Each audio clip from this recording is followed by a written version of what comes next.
ও বাবু শোনো, হ্যাঁ বলুন। তোমার রক্তের গ্রুপ কি? এ পজিটিভ। কেন? আমার ছেলের অ্যাক্সিডেন্ট হয়েছে, অনেক রক্ত লাগবে, তুমি কি দেবে? হ্যাঁ দেব, চলুন। চলো। দাঁড়াও, কি হলো? এটা তোমার কে? এটা আমার বোন।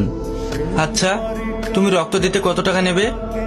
যদি টাকার কথা বলেন তাহলে আমি রক্ত দিতে পারবো না, কারণ মানুষের উপকার করা এটা তো আমাদের কর্তব্য। তারপরে টাকা নিতে হবে? খুব ভালো, এই নাও। কি এটা?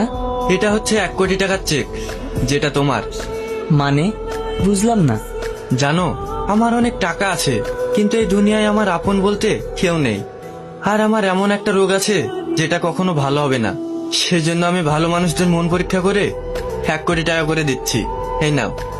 কিন্তু কিন্তু না, তুমি এই টাকা দিয়ে সুন্দরভাবে জীবনযাপন করবে আর অসহায় মানুষদের পাশে থাকবে।